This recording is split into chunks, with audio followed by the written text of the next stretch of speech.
Okay, so we'll start with a quick revision of what we have seen in the last session. So in the last lecture, if you remember, we were studying motional EMF. हमने motional EMF start किया था. So we were studying motional EMF, motional electromotive force. और motional electromotive force में the first thing that we saw was translational motion. इसमें पहला part था translational motion.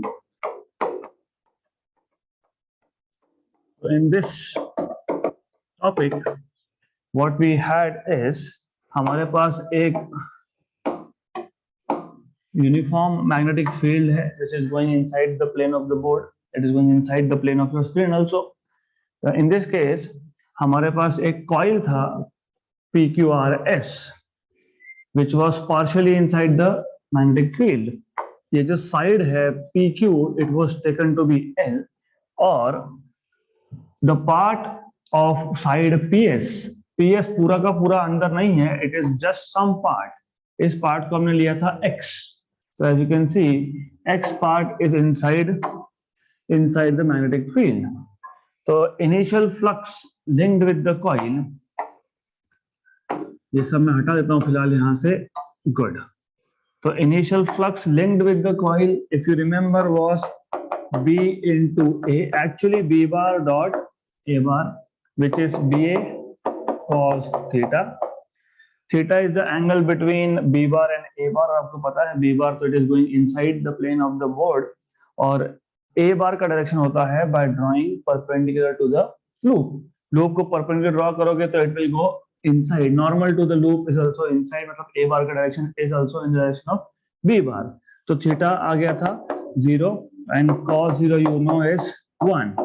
तो flux आपको मिल गया था B into A, लेकिन A is L into X. L into X. Okay. तो जैसे ही अब when you start this moving this coil outside with velocity v, अब आप क्या कर रहे हो, आप अब इस coil को बाहर निकालने की कोशिश कर रहे हो. You are pulling it out with the velocity v. तो जैसे ही आप coil को बाहर निकालोगे, flux linked with the coil changes and the rate of change of flux d phi by dt is given by, so d phi by dt is equal to d dt of phi, and phi is b into L into x. इसमें से b constant है और L constant है, x is changing, therefore you can write down d phi by dt equal to bl dx by dt, पर dx by dt is v. तो ये आ गया आपके पास BLV इक्वेशन नंबर 2. क्लियर. अब व्हाट हैपेंस इज, क्योंकि आपने एक कॉइल को आउटसाइड पुल किया है, pulling it outside, flux change हुआ तो करंट इंड्यूस होगा. तो ये जो पार्ट है Q से लेके R डैश तक और P से लेके S डैश तक और PQ, these are inside external magnetic field and they also have current. So it becomes like a current carrying conductor inside external field. तो ऊपर का जो साइड है QR डैश, इस पे एक फोर्स लगता है F1, नीचे का जो साइड है उस पर भी एक फोर्स लगता है F2, और ये जो F1 और F2 है they are equal and opposite, hence they cancel out. But there is a force on side PQ और इसको कैंसिल करने के लिए कुछ है नहीं हमारे पास. Why? Because RS side was not inside the magnetic field. और ये जो मैंने लाइन ड्रॉ की है R dash S dash, dummy line है, यहाँ पे कोई कंडक्टर नहीं है. It is just to tell you कि P से लेके इस लाइन तक का डिस्टेंस है X. That's it. Good. Then ये जो फोर्स है F, उसको बैलेंस करने के लिए कुछ नहीं है. Now what you want to do is, आपको इस कॉइल को बाहर मूव करना है थ्रू डिस्प्लेसमेंट dx. तो आपको इस कॉइल को dx डिस्प्लेसमेंट से बाहर मूव करना है. तो work has to be done, right. Work done to move coil outside by distance dx is minus f dx. Minus sign is because क्योंकि फोर्स इनवर्ड्स है और आप कॉइल को आउटवर्ड्स मूव कर रहे हो, तो force and displacement are oppositely directed. But if you remember, force is B into I into L sin of theta dash. Theta dash क्यों? क्योंकि यहाँ पे angle between magnetic field and length element होगा. Length element मतलब Q से P या P से Q, whatever it is. Magnetic field is inside, right, inside, और लेंथ एलिमेंट ये टॉप टू बॉटम. तो एंगल कितना हो गया? 90. तो साइन 90 इज 1. तो फोर्स कितना आ गया आपके पास? फोर्स आ गया B into I into L. Substitute here, तो वर्क डन आपको मिल जाएगा minus B I L D X. And then what you know is power in electrical circuit is work done per unit time, and that is equal to induced EMF into induced current, E into I. Good. And what we know is यहाँ से हमको मिल जाएगा dW equal to work done equal to EI dt. ये है equation number 3. Equation number 4. From equation 3 and 4, what do you see is left hand sides are same, तो right hand side भी होंगे same. तो EI dt equal to minus BIL dx. I और I हो गया cancel. तो आपको मिल जाएगा यहाँ से E equal to minus BL dx by dt, which is equal to minus BLV. लेकिन BLV तो था, if you remember, BLV was dx by d phi by dt, तो it was d phi by dt. तो आपको मिल गया यहाँ से E equal to minus d phi by dt. So this is how we have derived Lenz's law. अब as I told you, there are two different methods to prove the same thing. तो हम आज दूसरा approach लेने वाले हैं, और दूसरा अप्रोच में ज्यादा कुछ डिफरेंस नहीं है. It's more or less the same. So let's have a look at alternate approach for the same formula. So now again we will see the same alternate approach.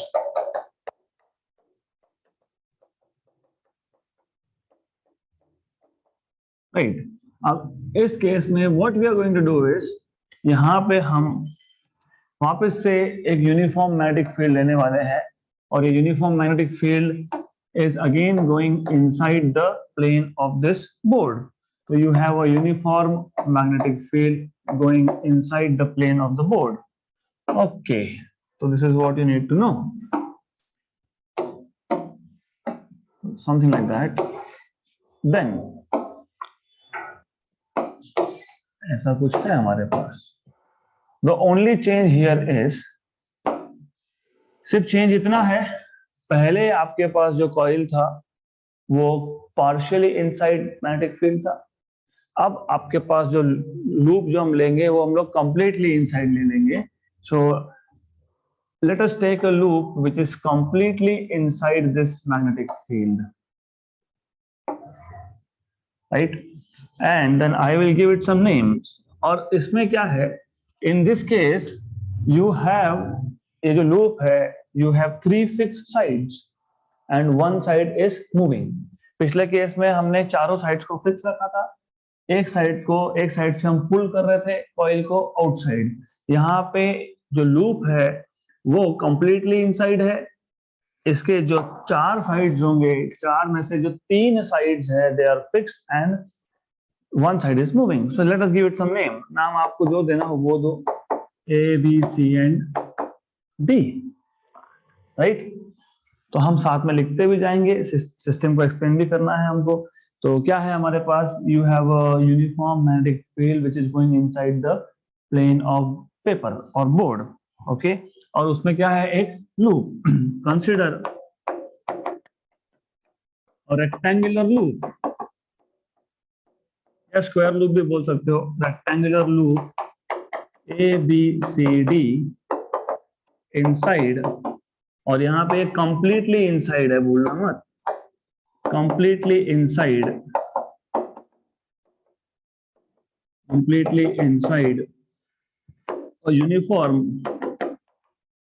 a uniform magnetic field of strength B. या फिर of field intensity B, of induction B, ऐसा भी लिख सकते हो। ये जो loop है, एज आई टोल्ड यू, इस लूप के 3 साइड्स फिक्स है। लेट साइड्स, कौन कौन से साइड फिक्स है? जो व्हाइट कलर में दिखाया है वो फिक्स है, और एक है moving, BC is moving. Let sides, कौन से साइड्स? ए बी, उसके बाद C D, C D and A D या D A are fixed,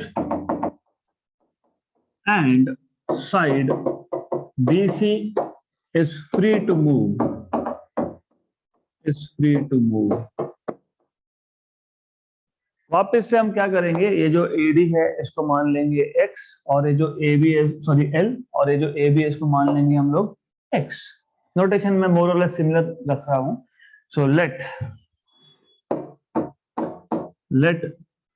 DA equal to L and AB equal to X। ये इनिशियल है, दिस इज इनिशियल, बाद में हम चेंज करने वाले हैं इसको। So initial flux linked with the coil, therefore initial flux linked with the coil, S, same thing, B bar dot A bar, which is BA cos of theta।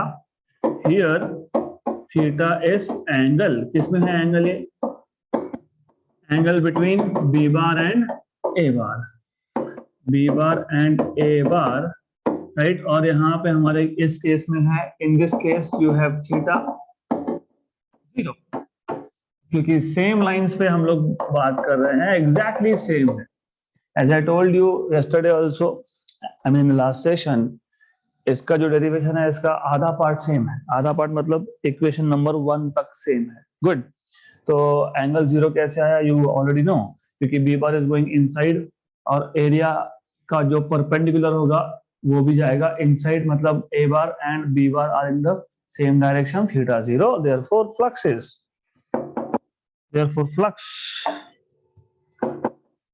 Phi is B A, और A क्या है? LX, L into X, right? So therefore you have initial flux as BLX, equation number 1। Now clear? अब पिछले case में हम क्या कर रहे थे? हम पूरे कॉइल को बाहर मूव कर रहे थे। एक्चुअली हम तो एक साइड को ही मूव कर रहे थे, लेकिन क्योंकि ये चारों साइड्स फिक्स थे तो एक को मूव किया तो पूरा कॉइल ही मूव हो गया। In this case you have a side BC which is free to move. तो आप क्या करोगे? अब आप इस साइड BC को मूव करोगे with some velocity v।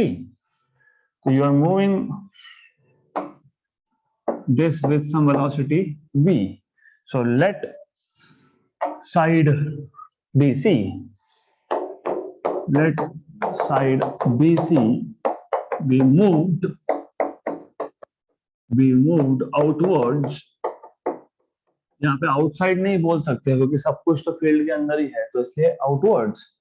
let BC be moved outwards with velocity v,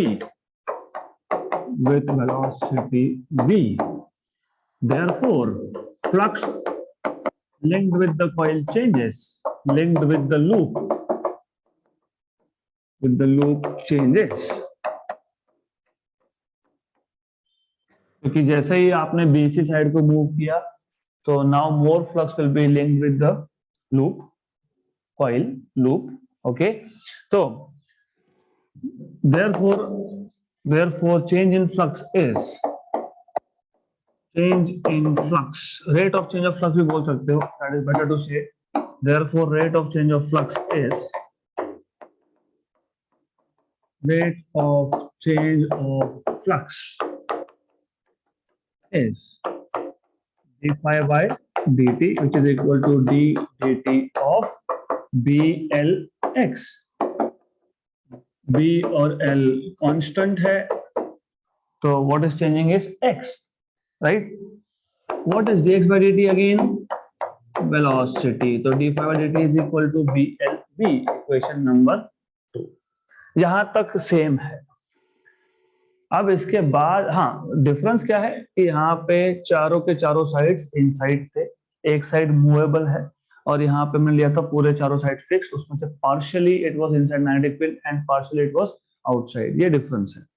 अब व्हाट हैपेंस इज जैसे ही फ्लक्स चेंज हुआ what is induced, current is induced, मतलब EMF is induced. So as the flux linked with the coil changes, as the flux linked with the loop or coil with the loop changes, the current is induced in the coil. Current is induced in the coil. और current induce होने का मतलब charges start moving. Current कब मिलता है? When charges are moving. तो current is induce in the coil and hence charges start moving.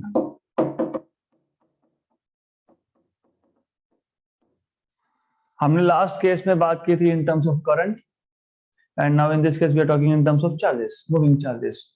तो ऐसा करते हैं, एक चार्ज है, let us consider one charge somewhere over here. ये जो सी पॉइंट है यहाँ पे एक चार्ज कंसीडर कर लेते हैं। तो जैसे ही आपने इसको मूव किया फ्लक्स चेंज हुआ तो करंट इंड्यूस हुआ तो जो चार्ज है इट स्टार्ट्स मूविंग। सो इस चार्ज को बोल देता हूं मैं, late us say Q, right? So let Q be one such charge, let Q be one such charge. कहां पे? at point C, right? Now it starts moving. अब डिपेंड करता है, मैं मान लूंगा कि करंट जो है वो एंटी क्लॉकवाइज है या फिर क्लॉकवाइज है, जो भी। अगर आप क्लॉकवाइज मान रहे हो और चार्ज को पॉजिटिव लिया है तो फिर it will go from C to P। अगर करंट एंटी क्लॉकवाइज है और चार्ज को आपने पॉजिटिव लिया है तो it will move from B to C, whatever it is, it depend on the direction of current. याद रखना, अभी ये कंफ्यूजन क्यों होता है, हम नॉर्मली करंट की जब बात करते हैं तो we talk about direction of motion of electrons. Electron का जो डायरेक्शन होगा उसके अपोजिट डायरेक्शन में कन्वेंशनल करंट होगा, राइट? इसका मतलब कन्वेंशनल करंट का डायरेक्शन मतलब पॉजिटिव चार्ज का डायरेक्शन। तो अगर आप बोल रहे हो यहाँ पे करंट इज क्लॉकवाइज और चार्ज पॉजिटिव है तो charge will go from B to C to B। अगर current is anticlockwise, right, if current is anti clockwise and charge is negative तो it will again go from C to B। तो anyways इतना detail में जाना नहीं है, हमको सिर्फ पता होना चाहिए कि एक चार्ज था जो मूव हो रहा है, कहां पे था इनिशियली? पॉइंट C पे था, it is moving. So let Q be one such charge at point C and it starts moving towards point B। तो ये जा रहा है C से B की तरफ। Do you remember, if you have a charge, moving charge, not stationary, inside external magnetic field, a force acts on that charge. Lorentz force Q V bar cross V bar. Okay, so since this charge is in external magnetic field,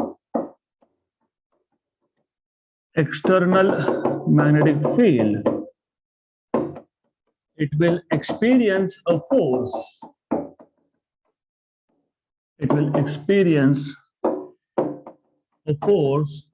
Given by F bar equal to Q V bar cross V bar. Therefore, F equal to Q VB sin theta. वापस से theta dash, क्योंकि theta था angle between B bar and A bar. Theta dash is the angle between velocity, direction of motion of electron मतलब charge q not electron and magnetic field मैं लिख देता हूं here theta dash is the angle between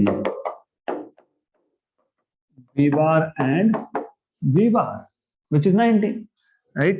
theta dash is 90 degree. कैसे 90 degree? तो देखो field का है अंदर, इलेक्ट्रॉन सॉरी चार्ज का मोशन क्या है, टॉप टू बॉटम, राइट? तो you have angle as 90 degree, तो परपेंडिकुलर है, दोनों परपेंडिकुलर है, right? Therefore F equal to QVB, sin 90 and sin 90 is 1. So sin of 90 degree. Therefore, you have force acting on this moving charge as Q into V into B. Good. Now the clear. Now, what will you do is अगला step क्या करेंगे अब? हमें क्या prove करना है ultimately? You need to always remember what is your target. E equal to D five by D T, very good. और उसमें से D five by D T आपने बी एल भी करके रखा है। आप आगे फोर्स तक। अब देखो ऐसा है, जब जब फोर्स की बात होती है तब तब वर्क डन की बात होती है। Force into displacement is work done. और मैंने इसलिए पहले ही बोल दिया कि ये चार्ज है सी पे, इसको कहाँ जाना है, बी पे। तो इसको कितना लेंथ कवर करना है, एल, मतलब कितना डिस्प्लेसमेंट होगा, एल, राइट? तो work done in moving the charge from C to B is F into L. Okay, so therefore work done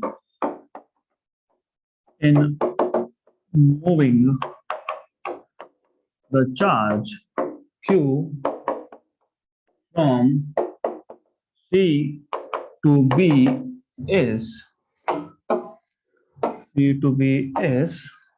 W equal to F into L. What is F? अभी आपने लिखा Q, V, B और L, तो L था। Equation number, let us give it some number. I don't see numbers. 2 तक हो गया, ये 3 हो गया, इसको बोल देंगे 4। Equation number 4। गुड, यहां तक clear? Do you remember electrostatics? आपको याद होगा electrostatics. Work done in moving the charge is Q into potential या potential difference, right? Potential difference होता है नॉर्मली वो, और पोटेंशियल डिफरेंस हमारे इस केस में इसको हम बोलते हैं EMF, right? But what we know is, we know that work done in moving a charge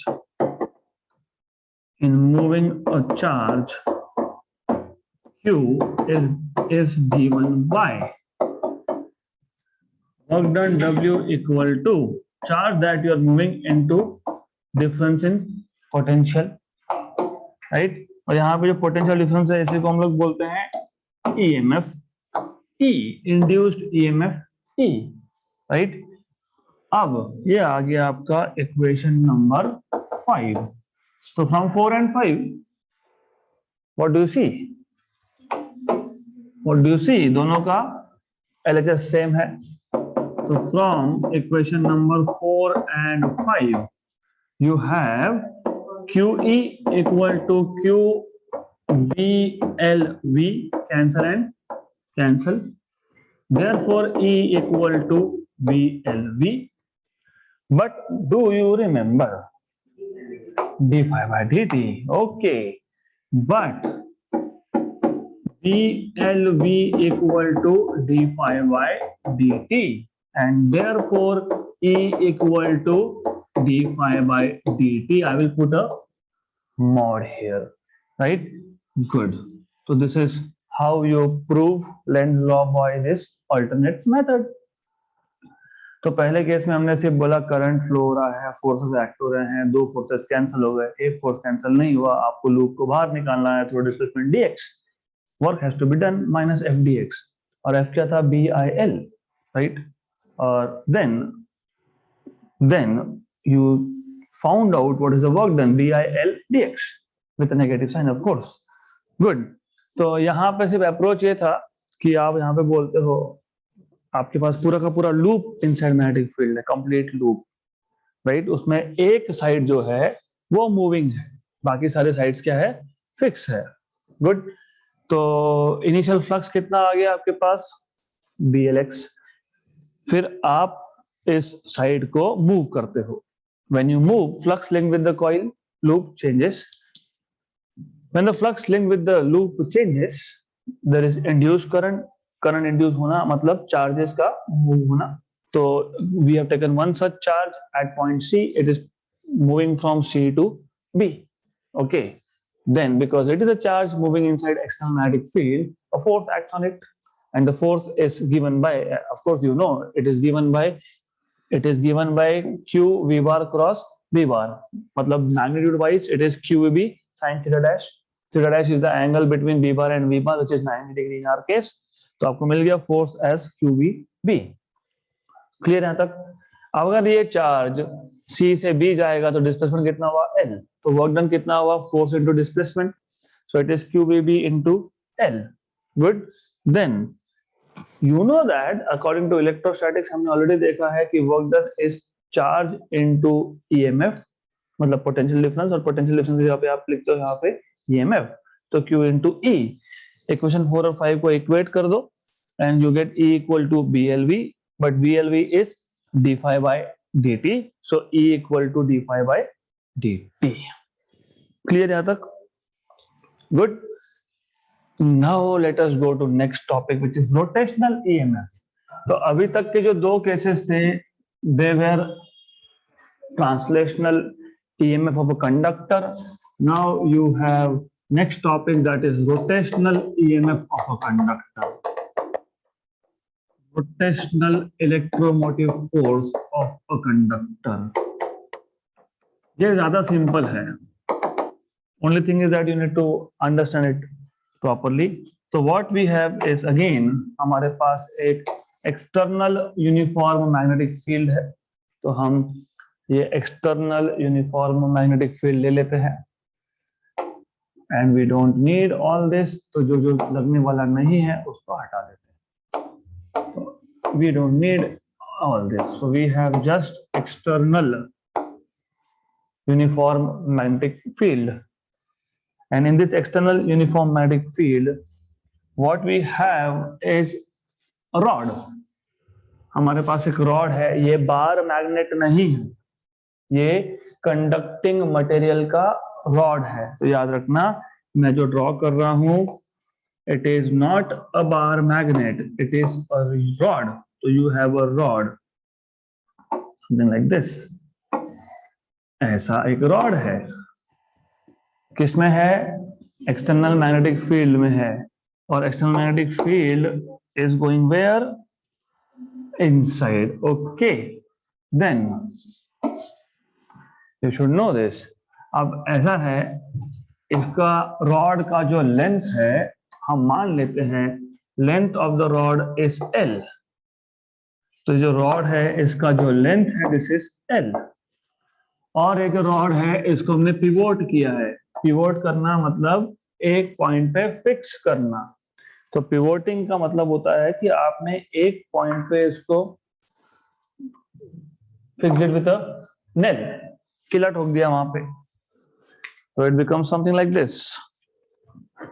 एक एंड पे फिक्स है, दूसरे एंड पे फिक्स नहीं है. तो अगर मैंने इसको रिलीज कर दिया तो इट स्टार्ट्स रोटेटिंग. तो रोटेशन अपने ऊपर है, हम क्लॉकवाइज भी करवा सकते हैं या फिर हम एंटी क्लॉकवाइज भी करवा सकते हैं. तो it's up to us basically.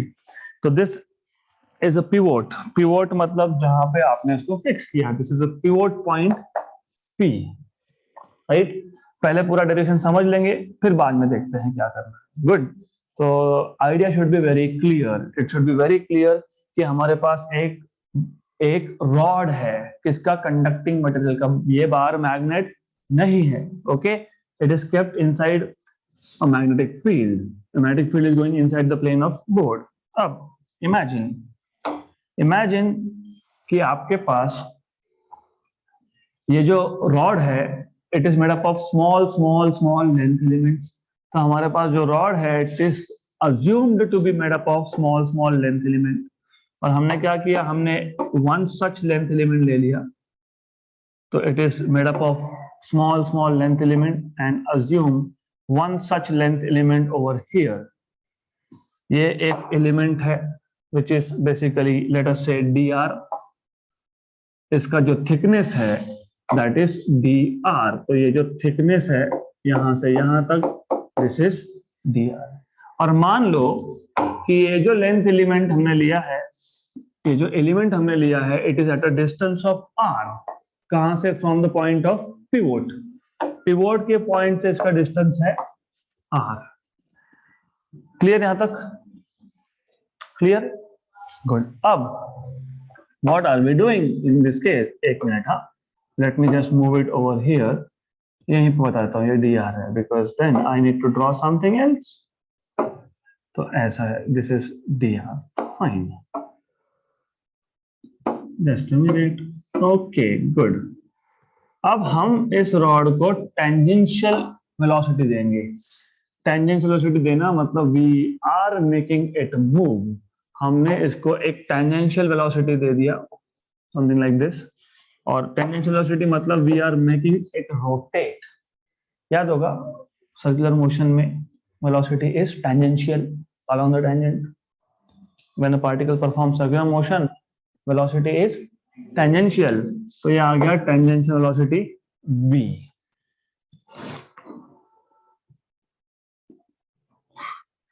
तो अब होगा क्या, when this rod rotates, जब ये रोटेट होगा तो flux link with the rod will change, right. तो जब भी इफ यू नो कि when this rod is rotating, ये जो स्मॉल एलिमेंट है इट विल आल्सो रोटेट। तो हम क्या कर रहे हैं, हम एक्चुअली हमारे पास एक रॉड है, लेंथ l है, वी आर अज्यूमिंग कि this rod is made up of such small small elements dr dr dr dr ऐसे सारे एलिमेंट्स, राइट। और जब ये रॉड रोटेट होगा तो ये dr भी सर्कुलर मोशन परफॉर्म करेगा इनसाइड एक्सटर्नल फील्ड। तो flux linked with this dr will change and hence EMF will be induced in this dr। तो क्योंकि ये एलिमेंट का लेंथ छोटा है तो फिर EMF induced will also be small। and you already know EMF induced DE क्यों लिख रहा हूं, because small amount of EMF is induced।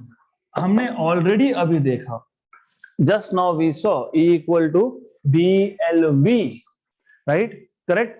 तो यहाँ पे मैं लिख सकता हूँ B which is external magnetic field, V which is tangential velocity, L, लेकिन L की जगह पे dr। क्यों dr? because it is a small length element। Clear यहां तक? मैंने इसलिए बताया था कि इंटरमीडिएट स्टेप्स भी लगते हैं, जो आप डेरिवेशन करते हो ना उसके इन बिटवीन स्टेप्स भी लगते हैं। तो हो क्या रहा है, rod is pivoted at one end, rod is of length L and it is rotating inside external magnetic field with tangential velocity v। The rod is assumed to be made up of number of small length elements each having thickness dr। We have assumed one such element। हमने एक ही element assume किया for the time being dr। वो कितने distance पे है r। कहां से? Pivot से, correct. But do you remember, मैंने इसलिए पहले ही बता दिया, मैंने इसलिए आपको पहले ही बता दिया कि जब ये रॉड रोटेट होगा तो dr क्या करेगा, सर्कुलर मोशन परफॉर्म करेगा। और आपको पता होगा सर्कुलर मोशन में v equal to r omega. So therefore small amount of induced EMF inside this small element is b is r omega dr, right। लेकिन जब रॉड रोटेट हो रहा है तो पूरा का पूरा रॉड रोटेट होगा। मतलब अगर हमने इस रॉड को इमेजिन किया है to be made up of small small elements, तो हर एक एलिमेंट रोटेट होगा। तो हर एक एलिमेंट में इंड्यूस ईएमएफ होगा कितना, DE। हमको क्या करना है, टोटल फाइंड करना है, टोटल इंड्यूस ईएमएफ। तो कैसे करते हो, by integrating, very good. So total EMF induced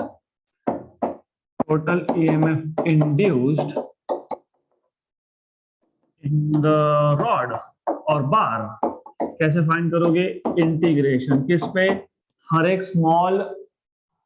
एक स्मॉल एलिमेंट में जितना इंड्यूस हुआ है उस पे। कहां से स्टार्ट करोगे? 0 से, और कहां तक जाओगे? टोटल लेंथ तक, right? Then E equal to 0 to L। अभी हमने लिखा ये what is DE? B R omega DR, B R omega DR। तो E equal to B constant था, ओमेगा कांस्टेंट है, R DR 0 से L तक। Do you know what is integration of R square by 2 फ्रॉम 0 to L, upper limit minus lower limit, B omega L square by 2। ये आ गया induced EMF। कौन सा? Rotational EMF of a conductor. Extremely simple.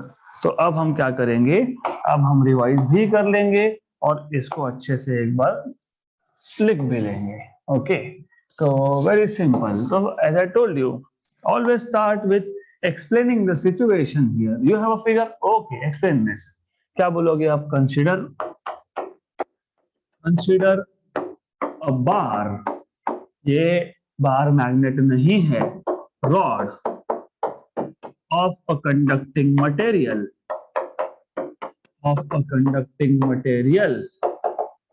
क्या हो रहा है? ये रोटेट हो रहा है, rotating.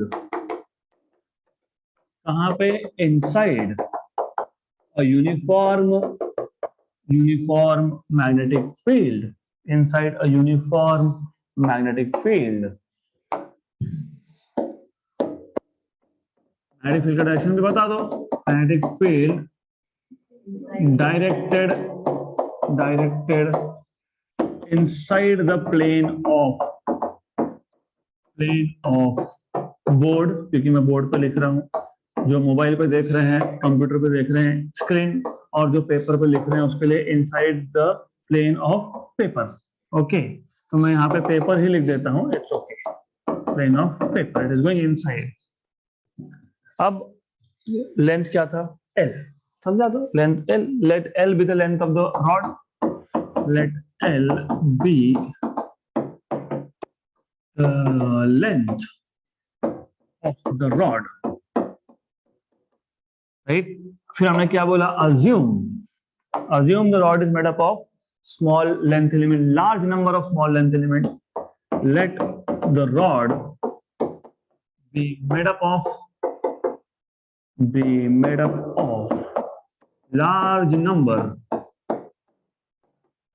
of small length elements dr। फिर एक dr हमने अज्यूम कर लिया। कहां पे है? डिस्टेंस r पे है। कहां से? पिवोट पॉइंट से, पिवोट से। So imagine one such length element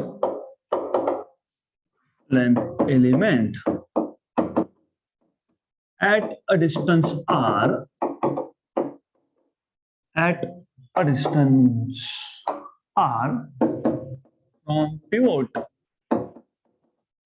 from pivot P.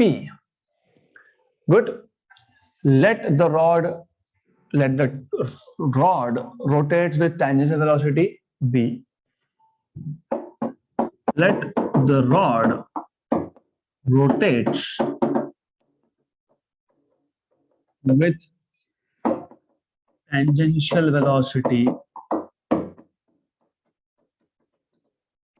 v. क्योंकि रॉड रोटेट हुआ तो length element performs circular motion, right?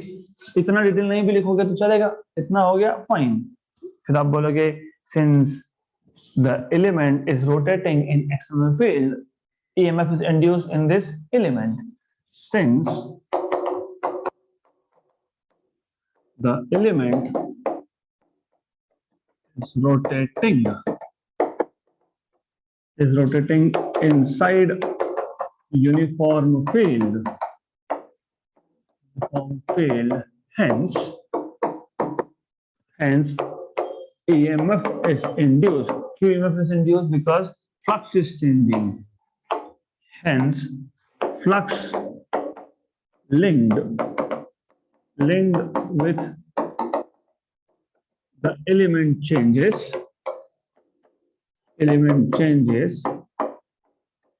and thus EMF is induced,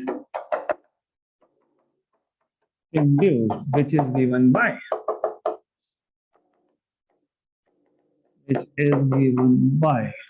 dE equal to BV into dr, क्योंकि BL भी था तो L की जगह पे क्या लिखोगे, dr. क्लियर यहां तक? But V equal to R omega, therefore dE equal to B R omega dr.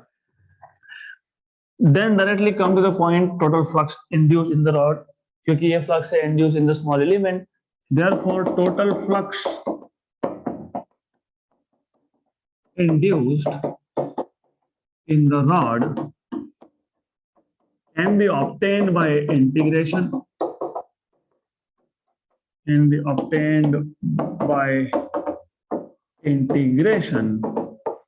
over the length element, over the length of the rod मतलब, therefore E equal to integration 0 से L तक dE, which is 0 to L B R omega dr. Therefore induced EMF E is B omega outside because they are constant, 0 to L R dr. Therefore E equal to B omega R square by 2 from 0 to L. So therefore induced EMF is B omega L square by 2. तो ये मिल गया आपको induced EMF, rotational EMF of a conductor. Good. What is so difficult? Nothing. That is why I keep on telling you always कि physics का सीखने का तरीका अलग है. It's not that you will go on memorizing. In fact, it utilizes the least amount of your memory. सिर्फ link करना है, क्या क्या हो रहा है, जो हो रहा है वो समझ लो, लिखते जाओ. So that's it for today. The next topic is little lengthy, so we will not be able to complete it in the remaining amount of time. So we'll stop here for today.